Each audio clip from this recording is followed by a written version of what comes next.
and welcome to episode 5 of You Grieving Girl. Today, I want to talk to you about finding your passion while you're grieving.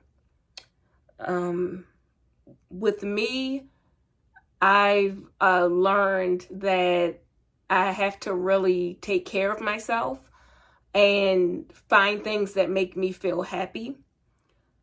When you lose someone, and I will say that this is whether you lose one person or multiple people like I have, you start to see life differently.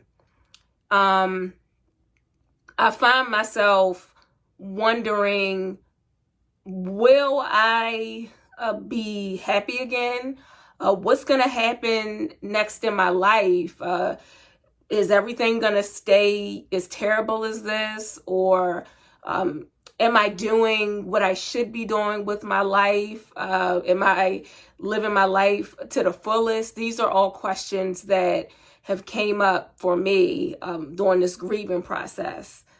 The one thing that I have learned is that uncertainty is a big part of grief.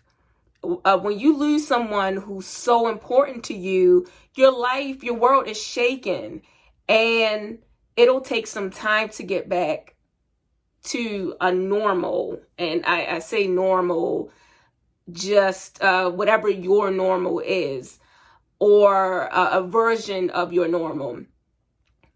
I thought that uncertainty that I felt when my mom died, I thought I had kind of gotten past it. It took me almost 4 years to realize, hey, everything's going to be okay and you still have your life to live. And then now when I'm dealing with this new loss, that uncertainty is back, that discomfort, that anxiety, those frustrations. And so I'm trying to do whatever I can do to kind of make that uncertainty take a back page or get behind me a little bit. So I like to start my day just thinking about things that are certain. I can't think of anything, but if you you do that, well, no, that's not true. So, my love for my parents, that's a certainty. The people that love me, that's a certainty. I have 2 amazing, terrible puppies. They're certain. Every morning I know that I have to get up and walk them, feed them, play with them, and show them attention. So those are those certainties that I know that I have. And whenever I feel myself going into, well, what's going to happen next? And is someone else going to die? Or am I going to die? Am I going to get sick? I mean, these are natural questions that probably will occur to you at some point in your grief journey. Or if it's not, is somebody going to die? Oh, am I going to keep my job? Or am I going to keep my home? Or just anything? Or are you even, doing what you love to do, following your passion? These are all questions that I've had, and people who I've talked to who went through this grief journey have had as well. Another thing that I have dealt with, and I didn't always feel like it was going to be a way out, but will I be happy again?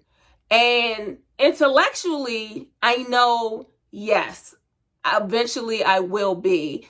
I've had happy moments and joyous moments, but that real happiness that you have when you're around that person or people that you love. It doesn't help that we're isolated right now. And those are questions that I have for myself. Like, will I ever have time when I'm not grieving.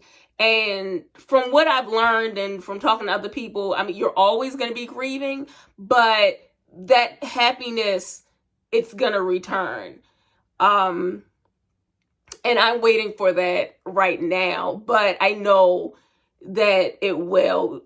Bad times don't stay bad times. It's a weird feeling, and I'm sure some of you have experienced it. It's like you're floating through your life and nothing seems real. So I would encourage you, if you feel like this, to figure out a way to manage it. So right now, because I don't want to be in the bed like depressed or super stressed out or anxious, I've been working out, and every single day I've been doing some kind of activity and some kind of movement to just keep my mind clear. And it's been working well for me. So basically, anytime I feel down or sad, or I'm feeling on edge because I don't know what's going to happen next, I either go for a walk, I walk the dogs, I've started cycling, I'll do a YouTube workout or something to get my body moving and my mind less occupied with these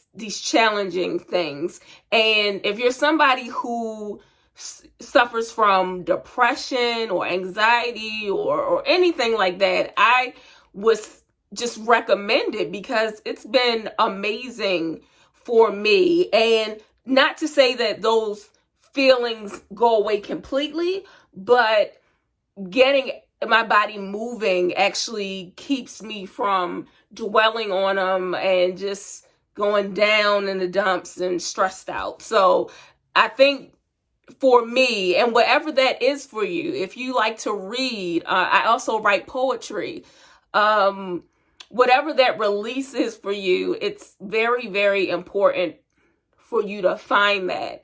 And always remember that those people that you love wouldn't want you to lose yourself. And for a time of grief, you do lose yourself, but a part of grieving, in my opinion, is also rebuilding yourself, rebuilding that new you, that you that's gonna have to deal with the loss of these person or people. But this means this is an opportunity for you to kind of get a fresh, maybe not, I don't like that, I don't like to say get a fresh start, but turn a new chapter, turn the page into a new chapter in your life. So whether it's taking that class that you've always wanted to do, or a skill that you've always had that you've never really worked on, now is that time. And you'd be surprised how much joy these activities will actually give you. For me, exercise gives me a reason to wake up in the morning. And I was never that person, but I used exercise to deal with my grief when my mom was sick and grieving her while she was still here. And so when it would get especially difficult, I would run to the gym and just lift weights. And I've never been like a runner or something like that, but I really enjoy lifting weights and taking a dance class and things like that. And it's what's keeping me going right now. I don't want to run away from my grief, because this process is very important.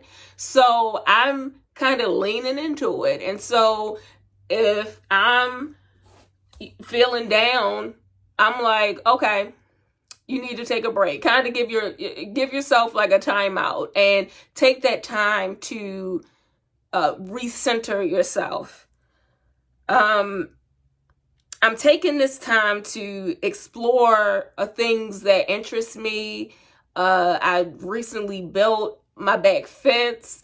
I've done all kinds of things to just figure out what I want to do. And so if it's like your career and you feel like you need to change, like you're at a job and you're like, you know what? When I was 20, I didn't see myself doing this. And it's within reason, because, you know, you also want to make sure that you support yourself. But if it's something that you've really, really wanted to do, let me tell you, now is the time to do it. And give yourself a safety net, as it were, whatever that looks like for you. But losing people has shown me that life is too short, and you have to live your life in a way that won't make you have regrets. Yeah, I guess that's the best way that I could say that. You have to be the change that you want. So if there were things in the past that you kind of just let go, whether it was someone in your life who treated you a certain kind of way, or you just got tired of going into a particular office all the time, now's the time to change it. It's okay. What's the worst thing that can happen? You don't like it? So just take chances within reason, because if you start to make radical changes or choices and things that can negatively impact your life, you need to talk to somebody about that. I'm not encouraging you to, hey, I always wanted to be a tightrope walker and now I'm gonna go do it. I don't mean that, but if there's a way that you can safely and reasonably manage your expectations and explore things that you love, why not? Why not? Because the person or people that are gone in your life, they don't have that opportunity. They don't have that opportunity. And I assume if they had that opportunity to do certain things over again, they would. So why don't you take a chance on you and be the change that you want? And if it doesn't work out, it doesn't work out, but at least you can say you tried and you went for it. So for today, that's really what I wanted to share with you. I have been feeling completely insane and using walking and biking and everything to kind of just get my mind to a place where I'm settled. And so I thought it would be a good idea to just talk about that, because some days I'm okay. Like I won't say that every day is great for me, and I'm looking for those great days because this grief is still heavy on me. But I look forward to moving and having that time to myself where I can really just unwind, and I really encourage you to do that. So your Get It Girl guidance for today is to treat every day like a new adventure. We can't see that end yet in our pain and all of the hurt and sadness and anger. Not yet, but it's gonna come. So don't worry. Just treat every day. Every day. It's a new story. And you're the person that can write your story. And so you need to go back and think about, what do you want your story to be? I know what I want my story to be, and it's always evolving, but I have a clear picture in my mind, and I encourage you to do the same thing and believe me, you won't regret it. It's going to be, okay, I got this and we got this. We're going to make it through. And that's it for today. So please subscribe, share, and most importantly, just be well, be healthy, and heal the best way that you can on this crazy journey called life and grief. Thank you.